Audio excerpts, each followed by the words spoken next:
Morning you guys, it's Karen and I have an ingredient video for you on Panthenol.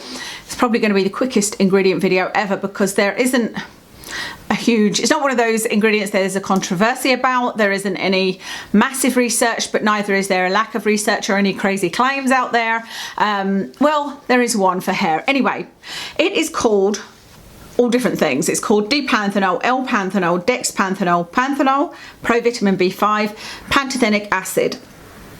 There are some differences between those things, but more or less they are all a derivative of vitamin B5, and that is found in plants. So it's a plant sourced vitamin and it is a humectant again. I'm actually surprised at how many things I'm looking into are humectants, and so humectant means that it draws water to it. The claims for skin are that it softens skin, is antibacterial and wound healing, and that it reduces irritation and inflammation. Those are the claims.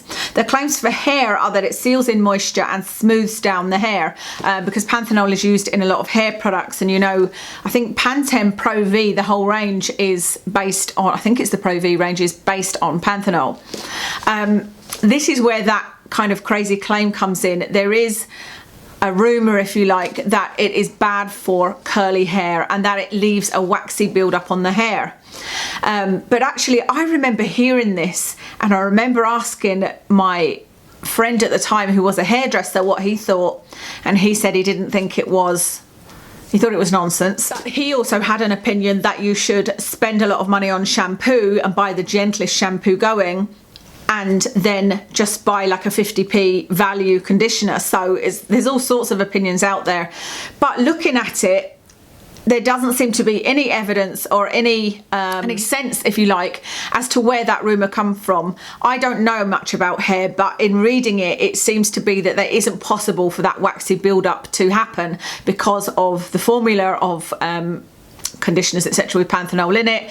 And yeah, it doesn't seem to be something that was true. It was just something that was said. However, what is acknowledged is that it is one of those products that is very individual, and that for some people it could cause frizz, or if you use too much of it, it could cause frizz. It's all dependent on the porosity of your hair, and so just, I think, be aware of that. Any products of conditioner that you find just make your hair frizzy and are maybe an anti-frizz product, it might be just that your hair isn't suited to a product with Panthenol in it.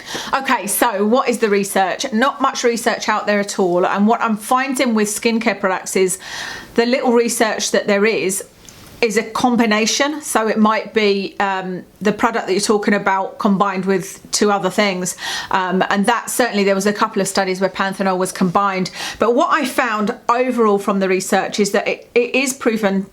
When I say proven, there's not like 100 high-level studies. There's a couple of small studies, but those studies show that it does improve dryness and irritation. It helps with moisture loss in the skin. It provides an improved texture. There's nothing to show that it's actually good for wound healing.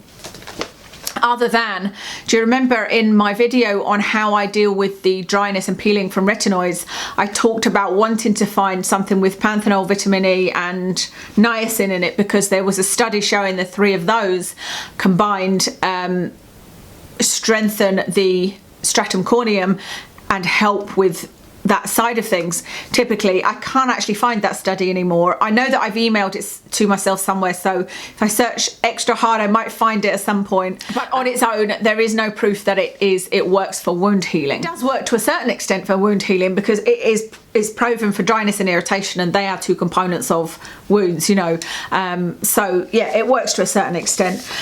The other thing to point out is that in the studies, it was noticed that some people experienced a mild stinging from using Panthenol, which I thought was super interesting because it's seems to be a very soothing, calming, smoothing type of product. So I don't know why it would sting, and I've never experienced stinging with any of these three products I'm going to show you. The stage I was using these, my skin was definitely sensitive because niacin was stinging it, so I'm glad that none of these did sting. So you've seen these three already in that video I was talking about. But the first one is the Olay Daily Regenerating Serum. This has Panthenol in it, and it's just a really nice silky serum, makes your skin feel lovely. It has got a bit of perfume in it.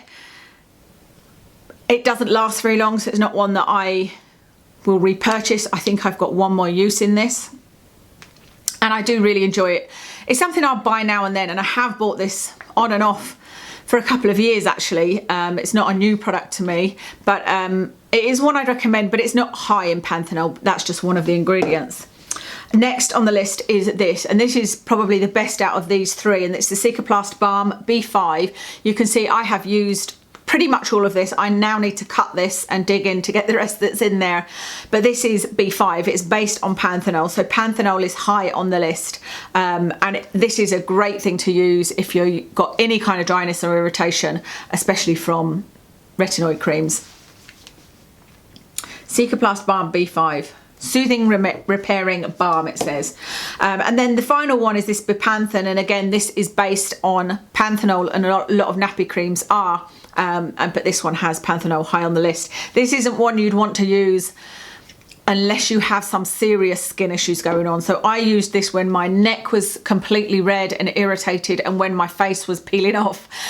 You have to like tie your hair back, it's super greasy, and just slap it on, and it really does do the trick, but it's not something I think you would use every day. It's just too greasy and thick and emollient, but it's a great one to try if you haven't, you know, if you haven't had any luck with other products.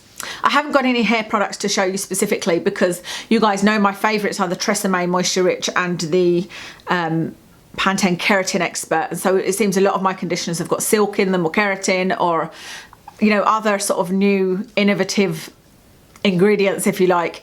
I think I have used a Pantene Pro V before and found them to be okay. I think I might have found them to weigh my hair down rather than have any issues with frizz or anything. So I don't have any products to recommend to you, but I think it would be an individual thing anyway. Certainly if you've got frizzy hair, I'd say give it a go. Try, have a look and find one that's got panthenol on it. I think they normally advertise it as being, it has panthenol in it, and see if it works for you. That's everything. Let me know what ingredient videos you want next. Vitamin E seems to be quite a popular one, so I'll work on that. And I also want to look into growth serum. However, growth factor is not one thing. There are growth factors, and that is something I know a little bit about, so I've got a bit of a head start. So that will be a really interesting one for me, but I'm really interested to find out about it topically. So let me know if there's anything else. Hopefully you enjoyed this, and I will speak to you soon.